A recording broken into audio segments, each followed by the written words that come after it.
Halo teman-teman, ketemu lagi dengan saya Mas Rul Wijaya di Desa Desain. Jadi hari ini kita akan membahas yang namanya auto layout. Nah, dalam pembahasan kali ini, saya akan bagi video menjadi dua bagian. Yang part pertama ada tiga bagian. Yang pertama apa itu auto layout, kemudian yang kedua padding, kemudian yang ketiga resizing. Nah, di part berikutnya, part kedua, kita akan membahas yang namanya nested auto layout, kemudian distribution and alignment, dan terakhir contoh kasus. Kita masuk ke bagian pertama, apa itu auto layout. Nah, di sini auto layout merupakan fitur yang sangat penting di Figma. Di sini kita bisa membuat frame yang dinamis dan bisa berubah ukuran atau mengatur dirinya sendiri berdasarkan dari konten dari child. Nah, dengan kata lain, kita bisa membuat desain yang responsif yang bisa kita gunakan di berbagai device atau berbagai ukuran gitu. Auto layout itu banyak banget yang bisa kita implementasiin. Contohnya itu yang paling sederhana adalah button.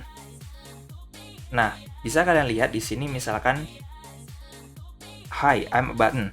Nah, di sini dia frame biasa nih. Frame dengan isi teks Hi, I'm button. Nah, di sini kalau misalkan saya edit teksnya, kan bisa kalian lihat bahwa frame-nya tidak berubah ukuran ya. Tetap seperti itu, statis. Nah, dengan membuat frame ini auto layout, kita akan membuat button yang bisa responsif sesuai dengan konten dari child itu sendiri. Nah, caranya gimana? Kita tinggal bisa ke sini. Cara pertama kita pakai tanda plus di sini auto layout, klik. Nah, dia akan berubah menjadi auto layout. Atau cara kedua bisa juga dengan klik kanan di sini add auto layout atau dengan shortcut shift A gitu.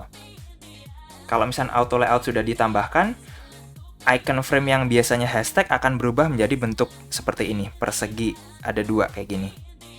Misalkan nih saya ganti lagi nih teksnya, apakah dia akan berubah? Coba kita lihat.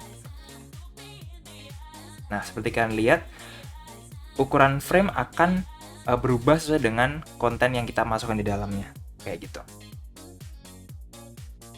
Nah, di sini ada beberapa hal yang tidak bisa diimplementasikan di auto layout, berbeda dengan frame ya. Di auto layout ini ada tiga hal. Yang pertama, kita nggak bisa implementasiin yang namanya layout grid. Nah, misalkan kayak gini.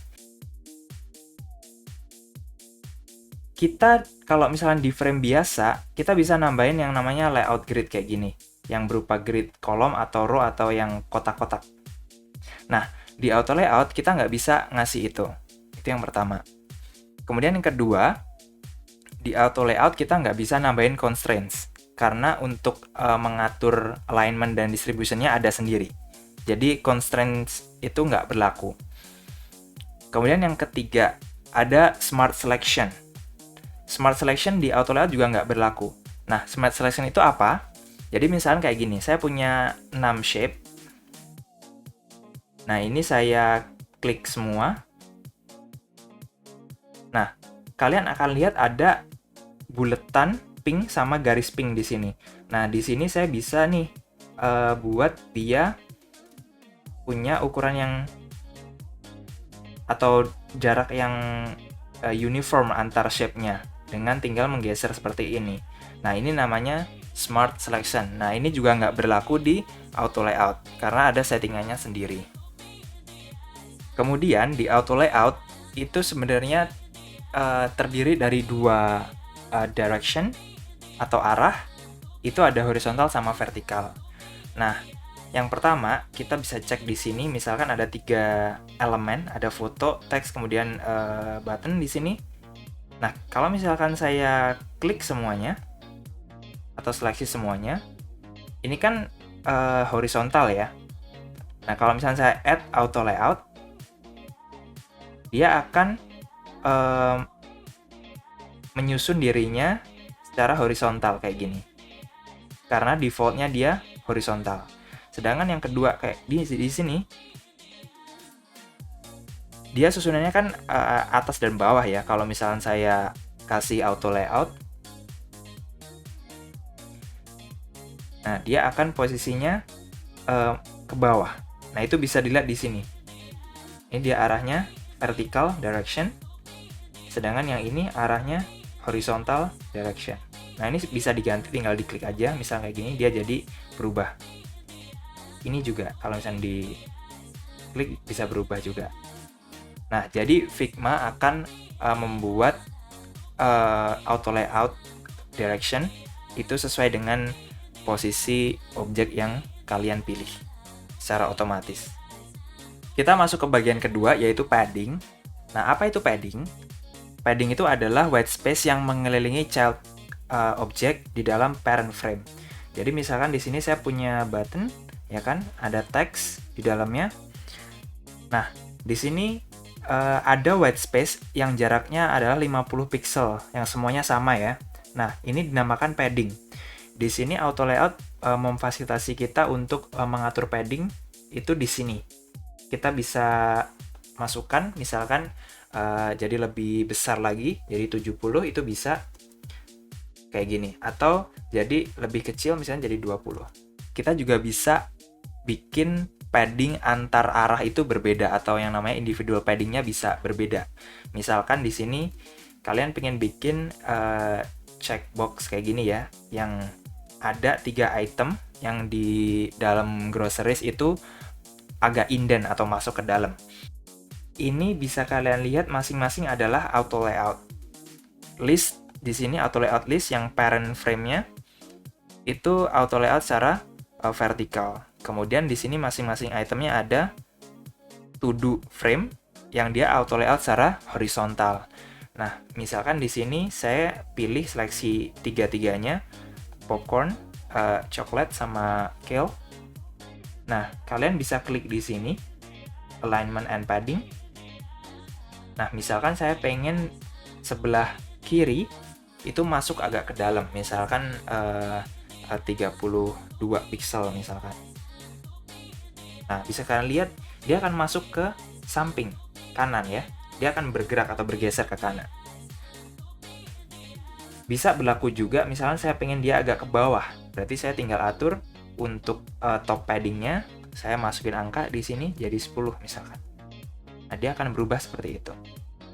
Yang di bawah misalkan jadi 20 pixel.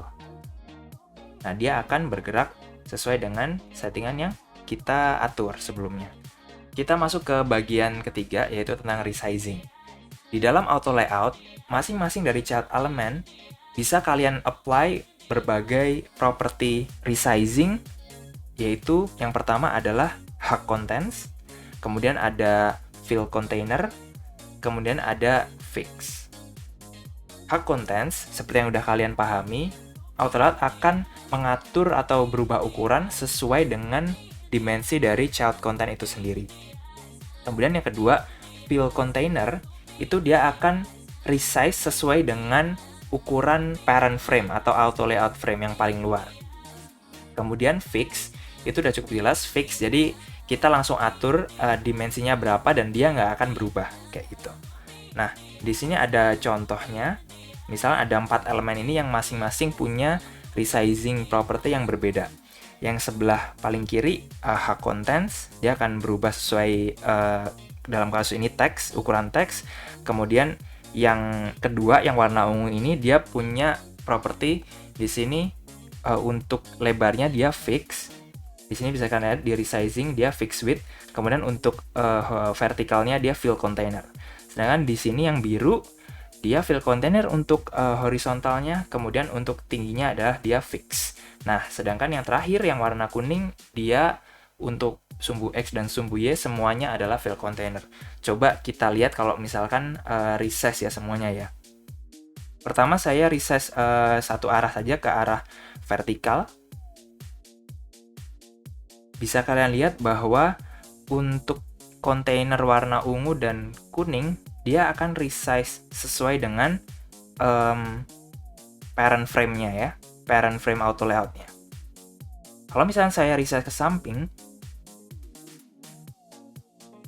warna biru dan warna kuning yang akan fill gantian sekarang. Ini kalau misalnya ke semua arah bakal seperti ini. Oke, sekarang kita masuk ke contoh resizing yang lain. Di sini saya punya parent frame auto layout, yaitu namanya stretch and shrink me. Nah, di dalamnya ada dua auto layout juga, yaitu post container. Yang di sini masing-masing keduanya udah disetting untuk horizontalnya dia fill container. Nah, kalau misalnya saya resize parent frame-nya kayak gini, nah konten di dalamnya juga akan berubah ukuran atau fill container juga sesuai dengan ukuran yang kita resize. Kayak gini. Nah, sedangkan yang contoh sebelah sini, kalau misalnya saya resize, bisa kalian lihat dia cuman bergerak posisi di tengah aja, dan dia nggak fill container karena sudah diatur bahwa untuk auto layout post containernya ini dia fixed width. Jadi dia kalau misalnya parent frame-nya di resize, dia nggak akan ikut berubah ukuran. Kita masuk ke contoh yang lain. Di sini ada parent frame yang paling luar, kemudian ada di dalamnya elemen-elemen yang auto layout juga di sini. Nah, ini semuanya sudah diatur sebagai fill container. Kalau misalnya saya resize parent frame-nya kayak gini, nah bisa kalian lihat bahwa teksnya juga akan ikut ke resize. Makasih banyak ya udah nonton video ini sampai akhir. Jika kalian merasa video ini bermanfaat buat kalian, jangan lupa untuk like dan subscribe ya. Nah, saya mencoba untuk membuat komunitas Lisa Design di Discord.